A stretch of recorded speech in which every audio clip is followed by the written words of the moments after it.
Oh, welcome, everyone. Good evening. Welcome to ILC Facebook Live. Tonight, we've got a really interesting conversation that we're having with my brother Noah Taruse. So we're just going to speak tonight about Christianity and in the times of the COVID vaccination. Our response as Christians to the COVID vaccination. As we know, it has become a really topical issue that is being discussed on lots of platforms. But we felt that tonight we'll have a Christian perspective to it in terms of how do we respond to it as Christians. Without taking much time, I'm just going to go over to my brother Noah, just to introduce himself and to also tell us about how he became either interested or involved in vaccinations. Thank you. Hi, Vermont, and hi, everyone. I'm excited to be back to participate in this conversation. So as you read, my name is Noah Taruse. I trained as an electrical engineer many years ago at a university in Zimbabwe, University of Zimbabwe. And I worked as an electrical engineer, computer systems engineer for a couple of years, maybe 4 or 5. And then I strayed into public health. I worked in vaccine preventable diseases for almost 15 years. So yeah, very, very exciting path. It has taken me to a lot of African countries. I used to travel in Eastern and Southern Africa very regularly. I used to cover about 20 countries in Eastern and Southern Africa. And then I spent some time in West Africa, about 5 years. Then I spent some time in South Asia. Yeah, so very, very interesting times. I learned a lot. And I hope this discussion is going to be enriching to you. Oh, fantastic! That's good. So you've traveled quite a lot regarding what sort of vaccinations or ailments have you dealt with in the past, or what sort of vaccinations have you been programs have you been involved with? Or so I have participated in programs that do childhood vaccinations. So that's the vaccinations that are against all the killer diseases for children. And then I participated in programs that try to eliminate diseases. So I participated in measles elimination. And, by elimination, what we mean is we try to minimize the impact of the disease so that it's not really important anymore to a community, like the way we have done in measles in most of Southern Africa. You hear that one child here has measles, or in another city there's a child with measles, but that's all. And I've also participated in programs that were trying to eradicate diseases.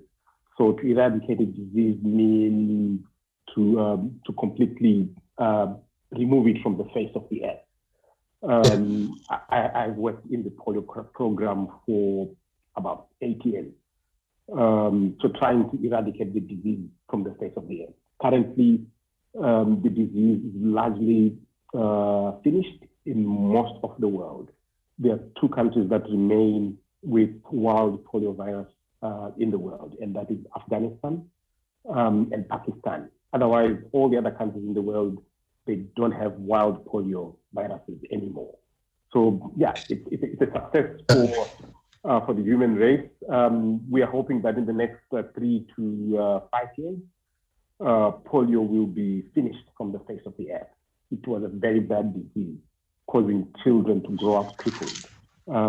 But because of this vaccination program, fewer and fewer children are growing up with that problem. So yeah, a positive story indeed. Definitely, yes. The world is facing COVID right now, and in all its peaks, it has devastated, the world over, and certain parts of the world seemed to have been spared in the first peaks, and yet they've kind of joined the Western world in mourning loved ones.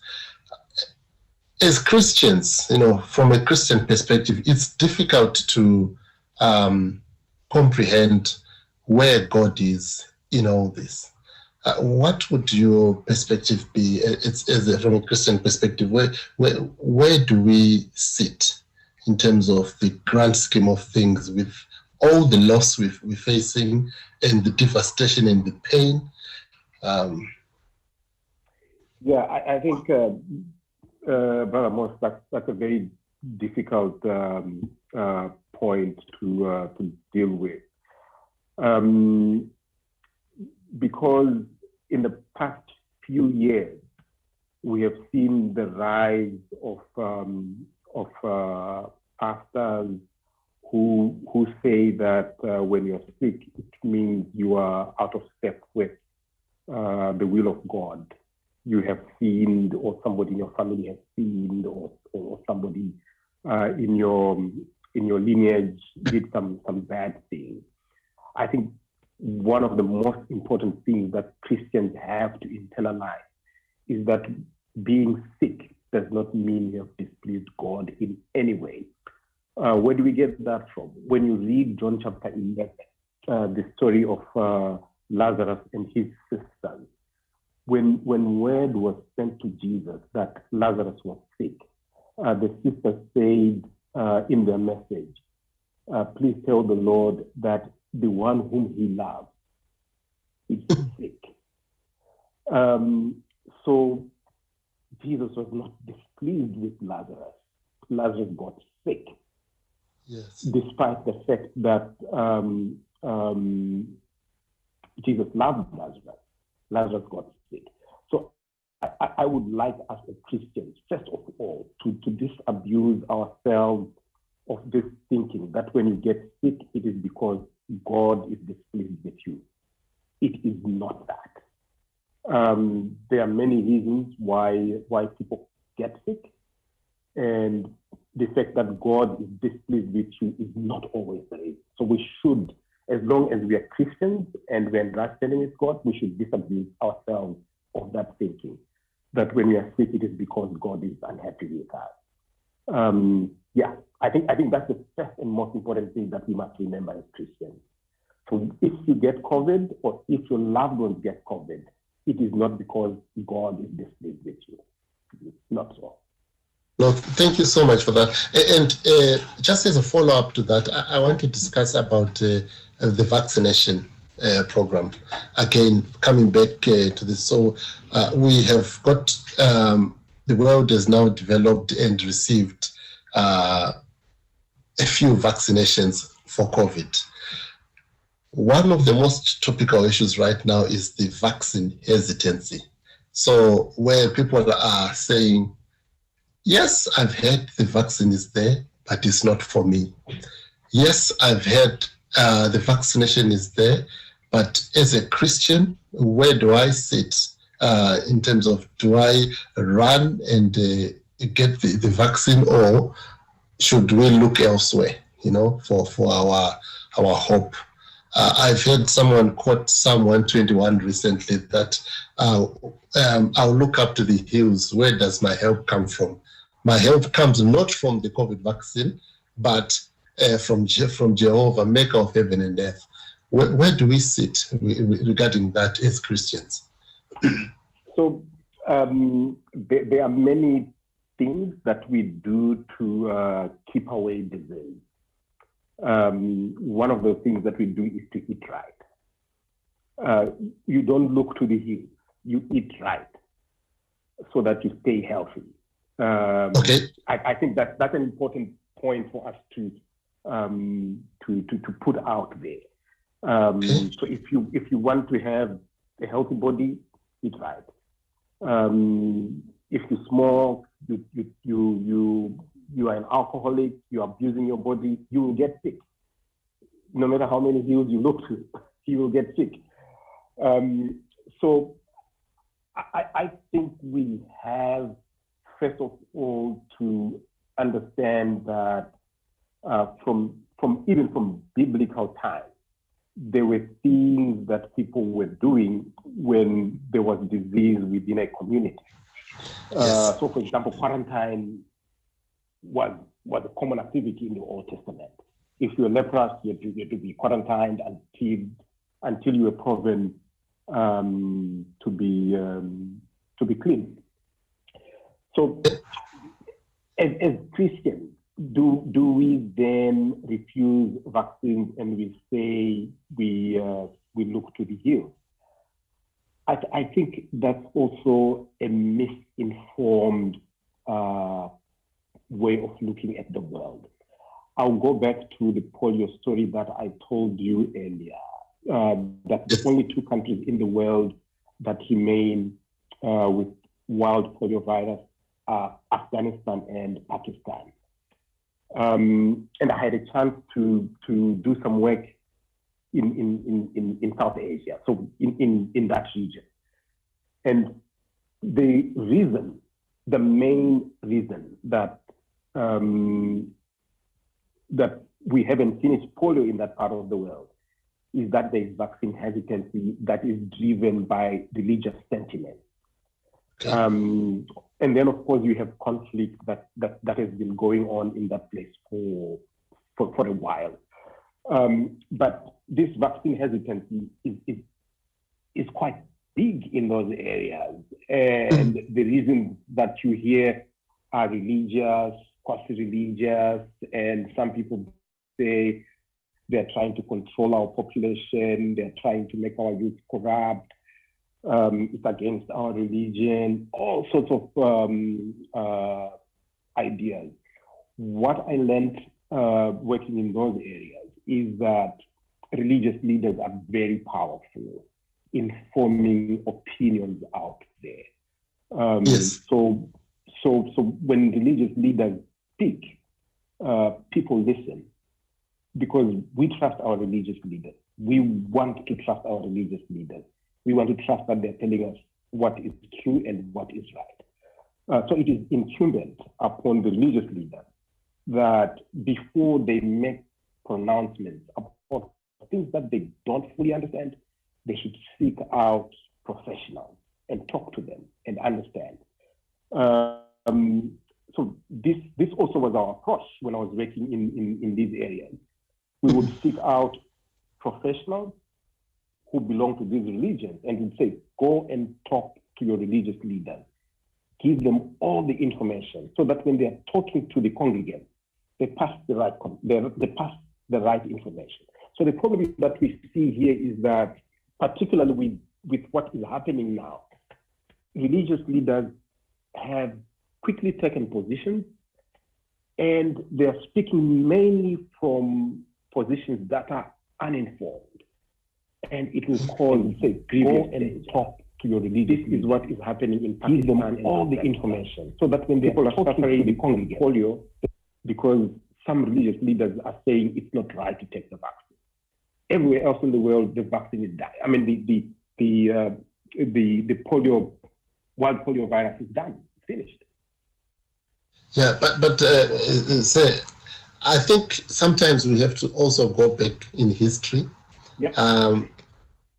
When we look at hesitancy and when we look at what religious leaders are saying to their congregants or their followers, it's not entirely false that there have been times in history that vaccinations were either manipulated or, not, there wasn't entire, the word I'm looking for is honesty and integrity in vaccination programs. I want us to talk a little bit about in recent memory, the issue of the Tuskegee syphilis study, 1950 to 1972 in America, where we know what was happening there. That there was some manipulation to vaccination against a certain race.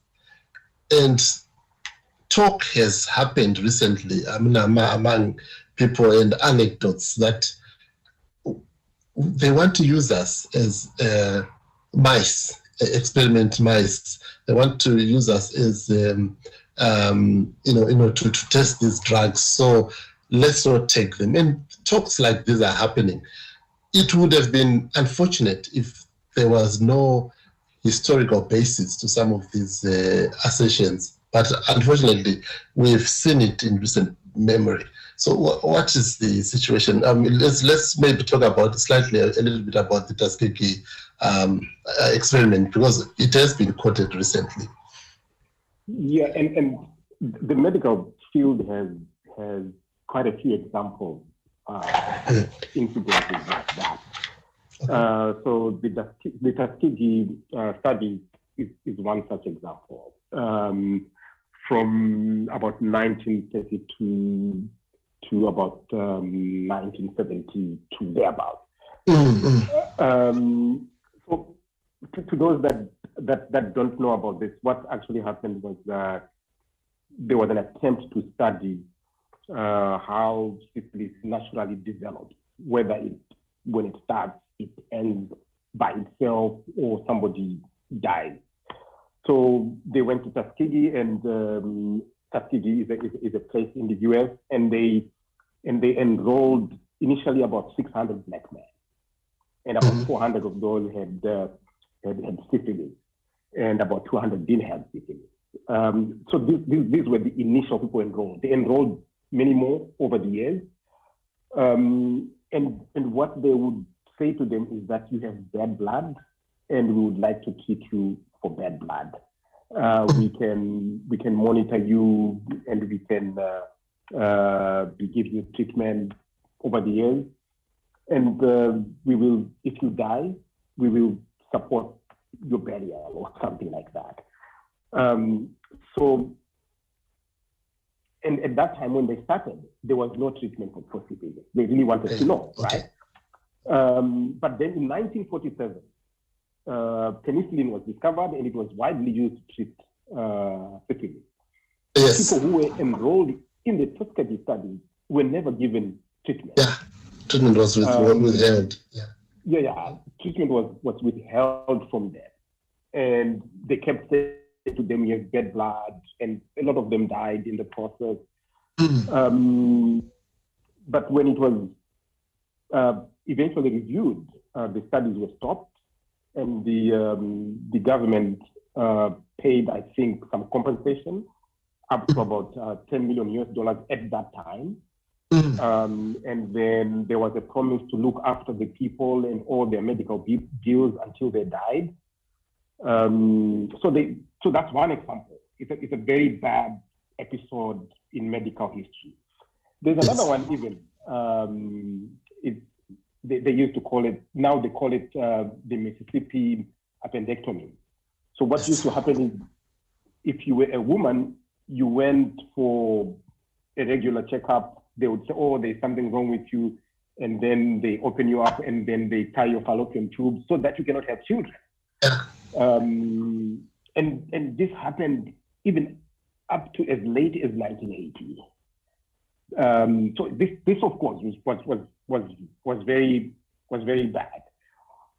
But because of those things, you cannot do any medical study without thorough review of the methods and how they would affect people and how the studies would affect the subjects of the study.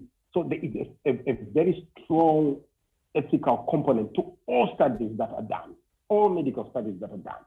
So it's highly, highly, highly improbable in this day and age that you would have anybody trying to do a study that is unethical. Highly improbable. So because of what happened in the past, we have now put in place measures that prevent those things from happening. So it is unlikely that you would have a Tuskegee or a Mississippi appendectomy happening again. So what would explain? What else would explain the hesitancy, according to you, particularly? So we've talked about our focus and our faith coming from the maker of heaven and earth, not into the vaccine. We've talked about previous, medical procedures and studies that have disadvantaged people of certain races, and particularly when we look at ourselves, people of color or BAME, we're called many different things, Black, Asian, and minority ethnic groups, who are disproportionately affected with, particularly with this COVID vaccine all over the world, particularly in the West. The hesitance that has been marked or described among those people, how can we overcome it? How can we say, yes, the past is happened, and number one. Number two, yes, we believe in God, and yet we can still have the vaccine. How can we overcome the current? So I think to tie up the history of the medical field with what is happening now, what I have seen is tending to happen is that you have somebody pick up the Tuskegee studies, and then they will say, this is what they're trying to do to you again. Yeah. Mm-hmm. So I think the message there is that, sorry, this is not it. It's not going to happen again. It's not possible that it happens again. We have put in place safeguards to make sure it doesn't happen again. So you will not have somebody trying to do studies on you this time around. The other point that you bring, Brother Moss, that is very important, is that people of color, Asian and other minority groups tend to be affected disproportionately because historically there is this distrust on the medical field. We don't trust what happens. And then secondly, you find that most practitioners, they are from the majority, right? And people have their prejudices when they see an Asian, when they see a person from an ethnic minority group. They don't treat them the same way they treat somebody from the bigger ethnic groups. So an Asian or a Black person, before they actually go to seek medical help, they think 2, 3, 4 times. Do I really have to go there? Am I not just going to recover without going? So there are things that are systemic that our governments have to help us with. Our governments have to deal with those systemic issues.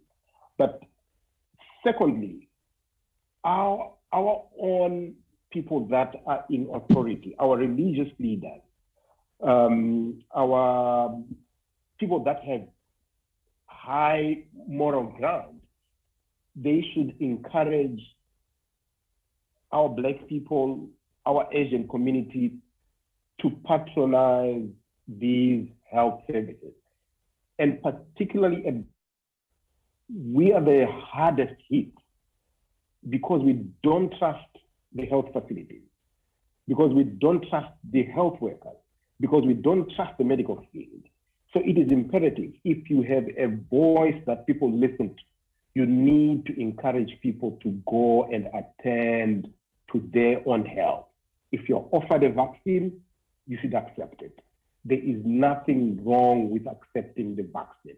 I have heard some people say they are trying to control the world by offering us vaccine. I've heard people say they are going to say if you don't have vaccine, you cannot buy, you cannot travel, you cannot, a lot of other things. And well, to an extent, I would say our people have not been opening their eyes and ears carefully. We have always required that if you're going to places that are dangerous, you get vaccinated. Yes. I worked in West Africa. Going to West Africa, I was always asked, do you have yellow fever vaccination? If you don't have, you cannot go. Do you have meningitis vaccination? If you don't have, you cannot go because you're going to the meningitis belt. If you are going to Afghanistan, if you're going to India, if you're going to Pakistan, they will ask you to get polio vaccination. So yes, this is not new at all. This is not new at all. It is to protect you and to protect the country where you're going to. Because when you fall sick in a country, even though you pay your money to get health services, most health services all over the world are subsidized. You're falling back on the country's system so that you get well, when you could have taken a vaccine.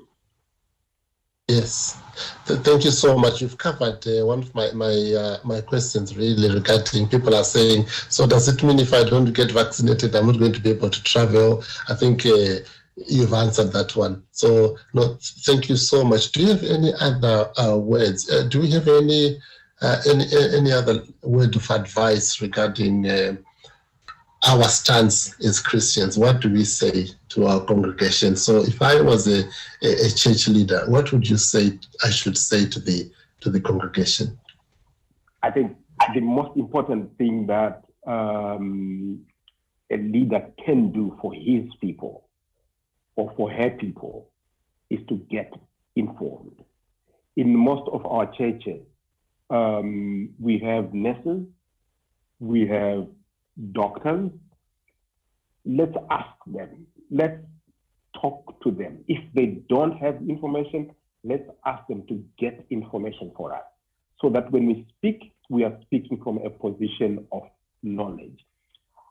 I don't want to give my car to my pastor to fix it when it has a problem. I want a mechanic to attend to my car. But what tends to happen is that for these very difficult decisions of life, for these moral dilemmas that we sometimes face, we want people that have high moral standing to say something to us, even though it is not their area of specialty. So I think as leaders, you and others need to realize that your people look up to you, even though you are not vaccinologists, you are not virologists, you are not doctors, you are not nurses, you are not pharmacists. You are their leaders. They look up to you. Do not let them to death. Do not lead them to death. Because if you give them wrong information and then they decide not to take the vaccine because the pastor said the vaccine is from the devil, or they are putting a chip in the vaccine, or the vaccine is a ploy to control the world, or the vaccine is a ploy to make somebody rich, and you propagate those things, your people are going to get infected and they're going to die, or they're going to get sick. Because when you get sick, you lose time. Yes. You are not productive.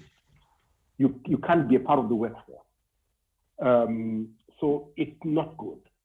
What I would say to our leaders is get information and pass the right and correct information to your church, to your followers.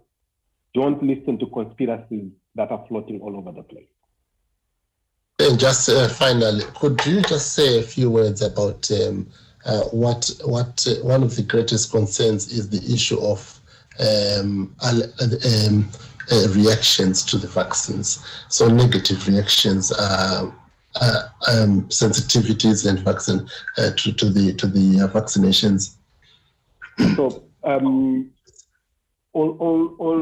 all African mothers who used to take their children for vaccination know that whenever they took their child for measles vaccination, the nurse would say, if the child gets a fever, give them paracetamol. Because what the vaccine does is it mimics the disease-causing pathogen. It causes your system to react as if it's attacking the actual disease-causing pathogen. And yes, sometimes you get a fever from vaccine. And almost all medicine all medicines will have a side effect. Yes. Even when you take aspirin will thin your blood a little bit. So if you take aspirin and they say you get involved in an accident, your blood may fail to clot quickly. Okay, it's a side effect. Yeah. It's a side, but the side effect is very small, is minor compared to the benefit. Yeah. And when people develop medicine, they typically test them extensively. So the vaccines that are currently being offered, they have huge data sets. I think some of them have 40,000 people that they were trialed on. Some have even more.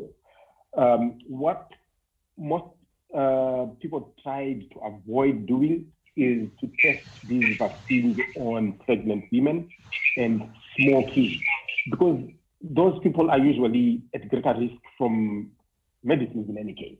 So what we have currently may not have been tested on some populations, but on those populations that it has been tested on, they give the safety profile and they don't hide the side effects. Find the side effects for yourself and read. And you will see that the side effects, by comparison, are minuscule compared to the benefits of getting the vaccine. Thank you so much for that. Yeah. So we've now come to the end of our presentation tonight, our conversations.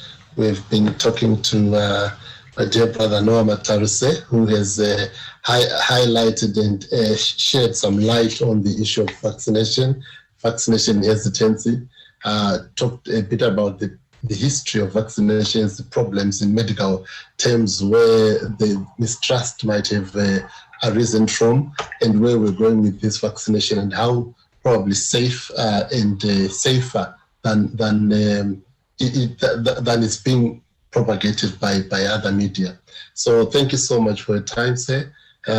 We've no doubt just covered the basics of vaccination and vaccination hesitancy. There will be many questions, and I'm sure that this platform will be open for us again in the future to come back and address these and more. Thank you for your time. So thank you, our listeners. Yeah. Thank you for hosting me. It's always a pleasure to come to IOC. I have a long history with IOC. I've benefited from your teachings in the past quite a few times. So thank you. Thank you again to 7 p.m. For a different take on health and the Christian. Thank you. Lovely.